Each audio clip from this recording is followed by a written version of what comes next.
My guest on Rambling Sound this week is none other than Mr. Coney Island himself, John Kuse of the Excellence. John, you and I go back a few years, and we've talked a couple times, but we've never really talked about how all this started. You were, what, 13 or 14 years old when that first group came together? No, not that young. Right now I'm 100 years old. No, I was 17, and we got started out, about six of us. I'm one of the six, in the Pelham Parkway section of the Bronx. And that's in New York, by the way. I know that. And we were six guys, and we did a number of small shows in local restaurants. And then we ventured over to the other side of Pelham Parkway, and we ran into a lot of different people. And three of us ran into three other guys across the way who became the Excellence. The three guys that started out were me, God rest his soul, Phil Sanchez, my brother George. And then across the way was Chuck Epstein, God rest his soul. He passed away. Unfortunately, he was down in Boca Raton. Okay. And he passed away last year. And then Joel Feldman, who's back and forth between Westchester and Florida. Mm-hmm. And then Dennis K. Kestenbaum, who I don't see. He's been up in Connecticut or Yorktown Heights, New York, for the longest time. I don't really see him. So we got together, and all it was six guys going and promoting. What they did was a demonstration record back in the 60s. Now, was that the premieres before the Excellence? Part of that group was the premieres, that's right? the other three. That's the three guys on the other side of the Parkway. Okay. That we started it out with. They were the premieres. We did nothing at all except sing in a couple of restaurants. Right. But then I found those other three guys I mentioned, and we sang in a number of places, and we were infatuated by all the girls that were there. Everybody I talked to, I said, "What do you sing for?" He said, "We attracted the girls." It worked, didn't it? Glenn, let me tell you, and I'm skipping, but quickly, when I was in the Pelham Theater in Pelham Parkway in the Bronx, watching a picture, and in come a couple of people screaming, "John, the record came in #1 on Marie Kay's Boss Record of the Day." So then the whole week was spent listening and waiting. And then on Saturday, we found out that we were recommended as top 5 songs of the week. Well, number 5, 4, 3. And when Ronette's Be My Baby came on number 2, the whole neighborhood knew that the next one, it was like New Year's Eve all over again. I'm talking, it brings tears to my eyes. Confetti out the window, it works. It was, and then we all partied after that. So, but why didn't it really go that far in New York? Is because it was too local. Too many phone calls came in locally to WINS at the time, Marie Kaufman. And didn't go into MCA or anything else. So no one else really played it off. But then little did we know that after CBS came into popularity with Don K. Reached Doo Wop Shop, and the countdown that they had, just how popular it really was. A Second Life.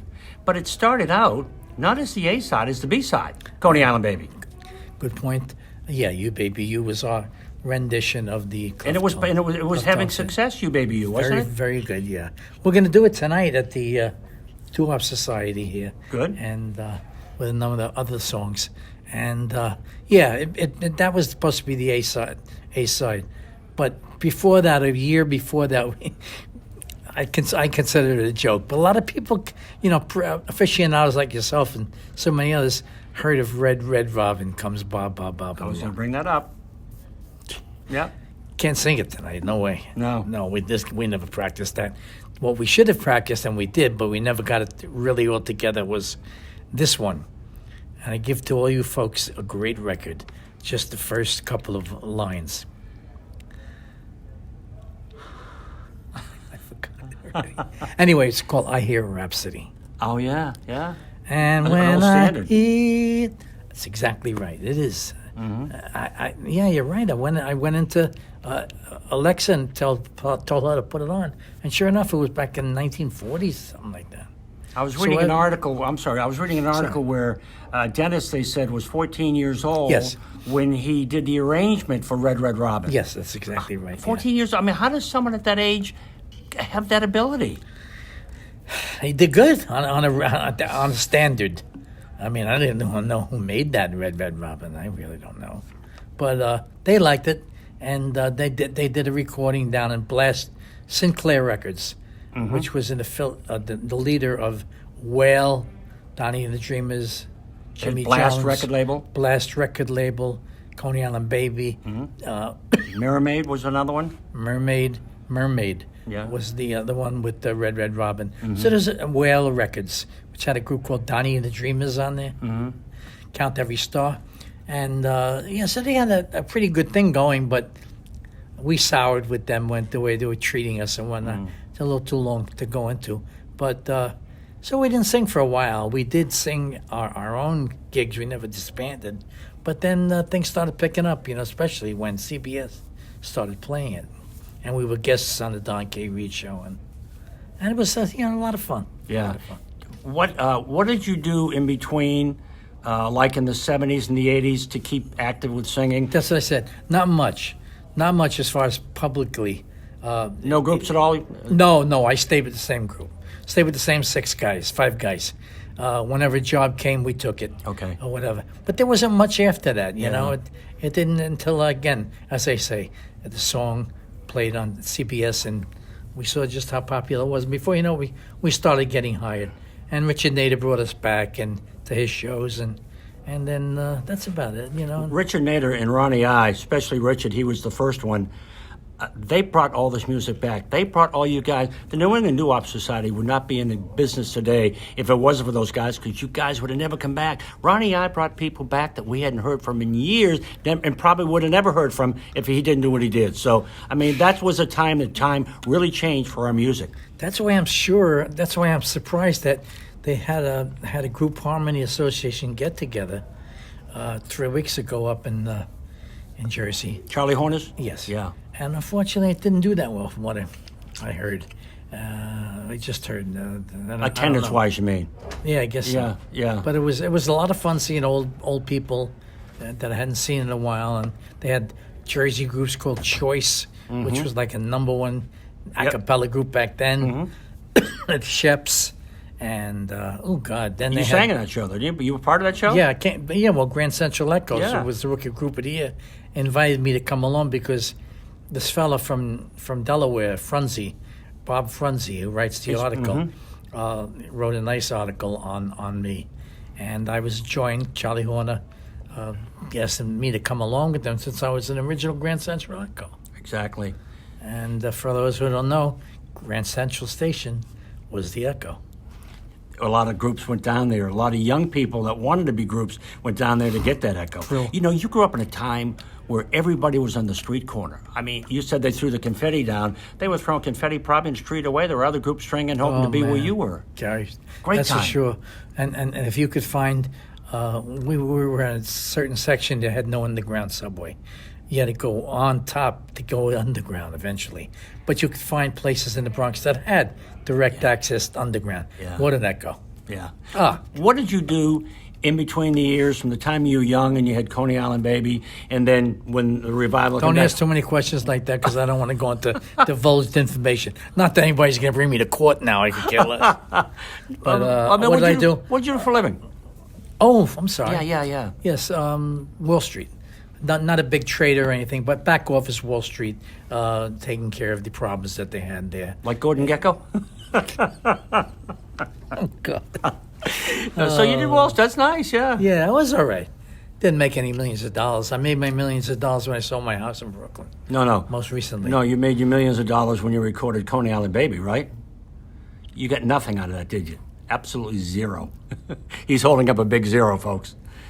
Zero. It happened to a lot of groups back then. Sure, That's just a shame. I found out that the show I did, about 10, 15 years ago, the teenagers, Jimmy Merchant and Hector were on the show. They never made a penny. And then I read it in the paper, and that was all true. They never made a penny on it. Yeah. They sued, and they eventually got there. Yeah, it happened to a lot of groups. But you got the memories. And in this day and age and what we've been through the last 20 years or so with just the rebirth of our music, it's kind of worth it now, isn't it? It's here you are at your age doing a show, and the place is going to be packed tonight. People are here because they love the music. They grew up with Coney Island Baby. Oh. That's part of the reward you get for all of that.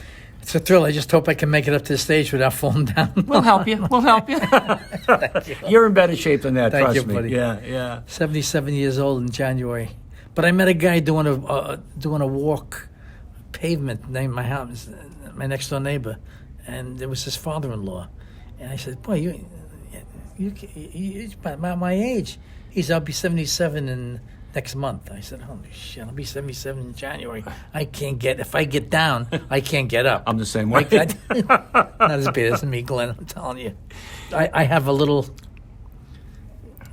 step thing that opens up, and I hold on to it while I get down on my knees, and then I turn it over and hold on to it while I get up.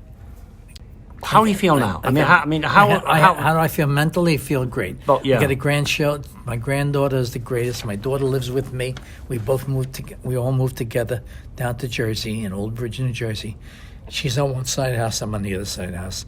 Converted garage she had, and she has a beautiful apartment there, and I'm over there, and I love it. Absolutely love it. The only thing is you try to keep your health together. Yeah. I'm dealing with, but I'm okay. Yeah. Melanoma, blood. And I have to check my blood every 3 to 4 months to make sure the protein levels are high, are fine, and everything's fine. The oncologist says it's okay. I'm going to a kidney doctor, and I see them every 4 months to just check on the blood. Good. So that's it. I got to keep on top of it. How long do you want to sing? You asked a question, how long do I want to sing? Yeah. I guess the answer should be as long as I can. Okay. You want to spend time with your family. That's really, and I don't want to go out to these. This is fine here. I'm lounging around. You go out to these high schools or shows that are put on. Rob Albanese does it here. And you wait around till the end of the year until you can get off the stage. Yeah. He wants sometimes to close and wait around. I'm dead exhausted. Yeah. I can't do. If it wasn't for Joe Noto living 15 minutes from me and driving every time, I would have stopped a long time ago. Yeah. I'm not into that anymore. Sooner or later it's time to hang it up. Once I'm on stage, I'm fine. Yeah. I love it. Or go to practice, I'm fine.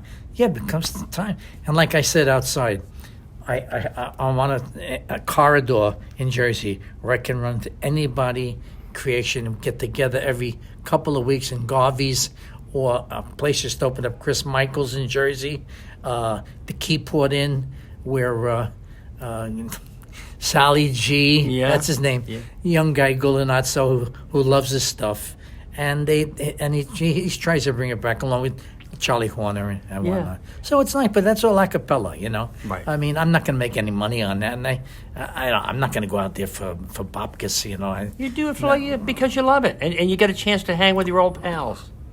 And new pals that love the music, younger guys. Big time. Yeah. That's fun. Yeah. That's fun. Look, it's great to talk to you. It's always great to see you. You're a good man, and keep that Coney Island Baby going, will you? I will do. Thank you, buddy. You keep your beautiful life going down to Jacksonville. Will do.